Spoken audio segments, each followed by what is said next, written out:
Well, good afternoon. I usually peruse my Facebook page each morning to catch up on posts from my friends. Sometimes I just scroll a lot, but sometimes I stop and I read what someone posts. A couple of mornings ago, I was scrolling, but I stopped at a post by one of my friends. I'll call her Amanda, that's not her real name. She's experienced a lot of painful medical issues in her relatively young life. Issues that for most of us would sorely tempt us to just, check out from life and living. Amanda posted a quote from a mental health outlet about living with chronic pain. The last sentence of that quote was, "A chronic pain patient can function with a pain level that would incapacitate any other person."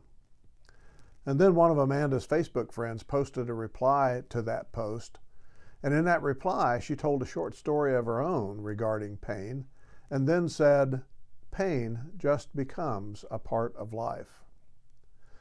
Well, I had to stop my scrolling for a time there and just reflect on both Amanda's post and the reply of her friend. On the one hand, I wanted to totally agree with them. I think Amanda is a stronger, tougher woman than pretty much anyone else I know. Dealing with pain has been her lot in life for decades now, and her friend is spot on regarding living with pain. But on the other hand, I wanted to say, no, it shouldn't be this way. People shouldn't have to live with chronic pain that would incapacitate most others. We have doctors, we have research facilities, we have medicines. It shouldn't have to be this way, yet it often is. Everyone has experienced pain of some sort in their lives, whether physical, emotional, mental, or maybe a combination of those. We all are susceptible to pain. It's just part of who we are and how we are made. Some pain is chronic. That is, it's a pain that is long-lasting.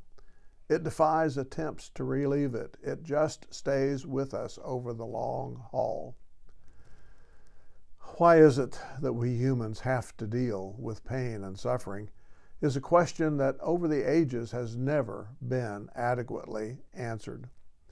Especially for those of us who believe in a loving God who cares for his creation, we, like Job of the Old Testament, long for answers to the problem of pain and suffering. Those answers just never seem to come, and we're left with the question marks that just never get erased. Pain just becomes part of life. Now, that may be the best answer that we're going to receive in this life. It certainly is true, and it's also universal. We don't often know why we as humans have to deal with the things that cause us pain, whether physical, mental, or emotional. We just know it's part of life and living, and how we choose to deal with it reflects who we are. The apostle to the Gentile people in the New Testament, Paul, tells of a thorn in the flesh that he had, and he wanted God to remove it for him. Now, I don't know if it was a literal thorn. It probably wasn't. It was probably some other ailment that bothered him in a chronic way. Yet God did not remove it from him, telling Paul instead that, and I quote, "My grace is sufficient for you. My power is made perfect in weakness." Well, whatever that means, and whatever that means to we who battle pain every day, we know that pain just becomes part of life, and we're not at all alone in our dealing with it.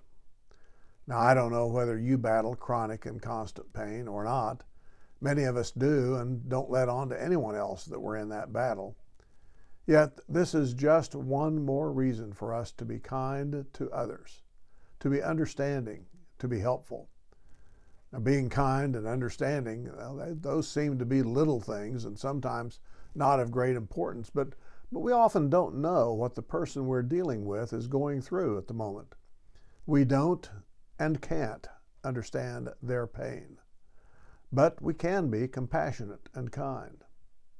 Be kind one to another, the apostle says in the book of Ephesians, tender-hearted, forgiving one another, even as God, for Christ's sake, has forgiven you. Make this your go-to from today forward. Blessings.